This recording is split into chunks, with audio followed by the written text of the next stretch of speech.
Okay, so any updates on Manu? He's full in training. Just going to have to work on getting him fit again.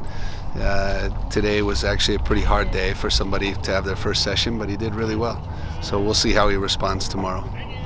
Obviously, you guys are kind of approaching the end of preseason. How do you feel that you guys progress as a whole throughout this preseason?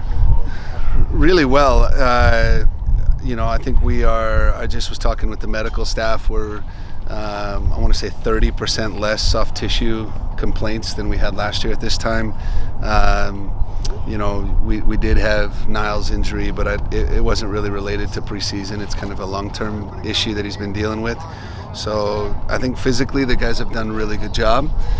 This group is really good about their prehab, really good about taking care of themselves, eating properly, and the staff has been fantastic. So for us, from a tactical standpoint, now we're at the point where we're working a lot on our transitions and staying focused and concentrated in those moments, and that's we know that's big in our league. What type of tests do you think GCU and FC Tucson are going to provide for you guys? Yeah, no, GCU is kind of in their spring season, and I think they're young. They work hard, a lot of running, very organized. They've got some good players, we know that. FC Tucson is very good. We've watched them a couple times. I think League One has come a long way. It's really improving. For us, again, both games are allowing us to play guys 90 minutes so that we're prepared for the first game the following week. And we felt that it's really nice to have the entire team kind of on the same physical schedule. We saw the 4-4-2 on the weekend. What does that offer you in terms of different options going into the season? Yeah, well, the main reason we did it is because Carlos Anguiano's been battling a little bit of a knee issue, and with Richy and Greg, it kind of allowed us to try it and to try that system a little bit. But we also played a little bit more experienced group in midfield so they could deal with having one less guy. Man, you can see that when we have two forwards like that, we put a lot of pressure on center backs, and teams that like to attack and like to let their fullbacks go, it's going to put them in big trouble. So, we've talked about it, but usually in our league, not a lot of teams come here and let their fullbacks go that much and attack with such reckless abandon. So we end up with, instead of having 5 on the back line like we do in our 4-3-3, we end up with only 4 on the back line, and I was surprised to see that Valley United was often man-to-man at the back with us, and we'll take that in any league. If you were to look to play in that kind of a formation in the regular season, how do you think you'd work out the forward pairing?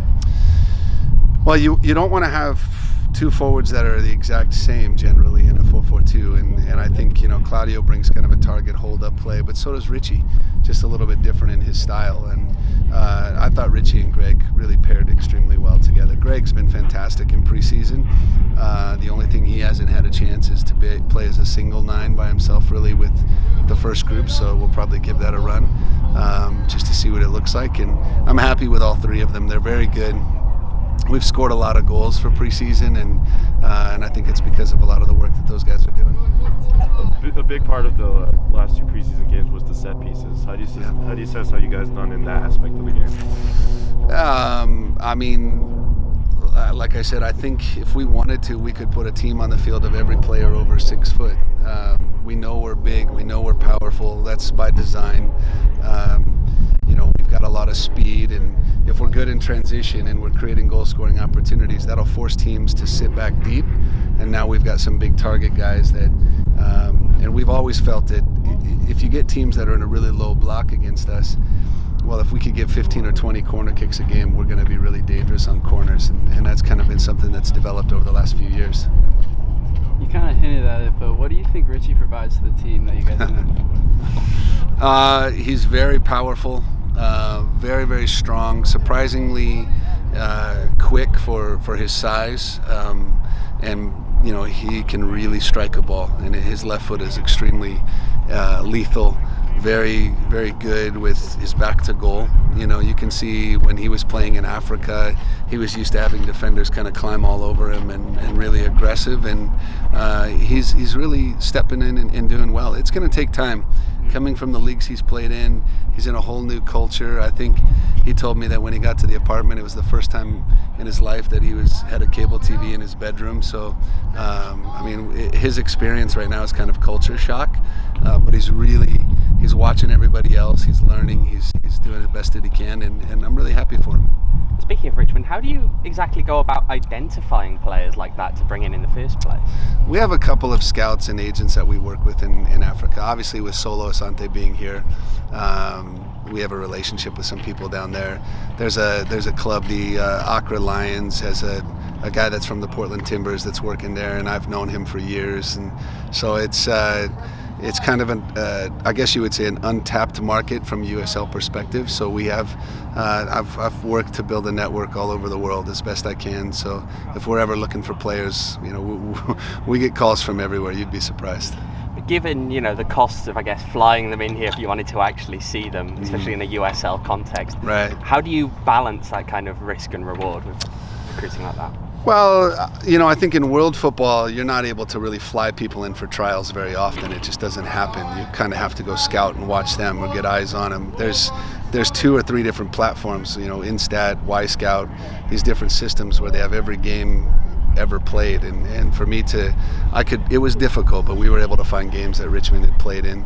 But like I said, for us, it's always having somebody that sees them personally and sees them on site. And we don't have the budget to fly to Africa to watch him, so you do have to take a risk at times. And sometimes it just works out financially that it's worth taking the risk, because it's not going to kill the team if you miss on it. But I think Richie's been a great surprise. Obviously, you guys have a lot of attacking options. Do you have an idea of how you're going to line up on the 12th, or are you still figuring out this weekend? Yeah, no, I mean, we've kind of got an idea. I think most people would probably understand that, Santi and Marcus and Enjoy Calistri are kind of our leading wingers. And then at the front spot right now, I still think it's up for competition with Claudio, Greg, and Richie's probably going to be able to get some time as well. I think the midfield has looked really, really strong again, and I'm really happy with Babu's inclusion in the team at left back. I think the team is going to be very good this year. They're great guys. It's a great culture. We've got a really family atmosphere, and I think going into that first game, we know that it's going to be a very, very physical game against Monterey. We know they're extremely strong and powerful and tough, but we'll be ready. You've talked about how much you lay everything out for preseason, and how you build out this plan. You go over it over and over again. So when the final whistle blows on Saturday night and you're ready to transition to that regular season, ideally, what are you hoping to get from this preseason, and what are you hoping to know about your team? Well, you want all of them to be, what we would kind of call a second wind. That you've gotten through your first 6-week cycle, and your body's kind of adapted to training every day. You've gotten used to playing games every week, and you're prepared for a 90-minute match the following Saturday. And I think we've kind of done a really good job of integrating the new players and teaching them the style of play, but at the same time getting everybody physically at the same level. And that's the biggest key. So when we finish Saturday night's game, they'll have a Sunday regen session, Monday off. Coming in on Tuesday, I mean, it's all focused on the season. It's real. This counts as 3 points now, and you don't have the luxury of missing a tackle or pulling out of something because you didn't want to hurt yourself or get hurt in preseason. It's for real now, and we have to leave everything on the line. And I think last year, the guys kind of, I would say, cruised through preseason a little bit. We didn't get the results we wanted. This year we've been getting results, but we've been really focused on pointing out the errors and the mistakes collectively, and I think that's really helping the team mentality-wise. So I think this year they'll be prepared, but I also think the league has really improved. I'm very impressed with some of these teams and what they've put together. Not the first time that you played an expansion team in their first season, first game in the league. Right. How exactly do you go about preparing to play a team like Monterey Bay? I wish I can't give you all the details, but we've got people going to Monterey watching things. We've got people all over the West Coast looking and talking to players and people. So we do have to figure out everything that we can so that we can be prepared tactically, technically, and psychologically for the match. But the reality is, in a game like that, it's your first game at home. The best thing is to just be ourselves and make sure we put on a show for our fans.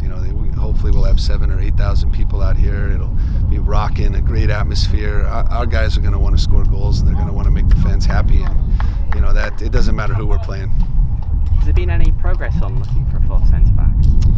Yeah, we got a couple guys. I mean, we had a few guys in on trial. We brought another one in, but right now we are talking to another player.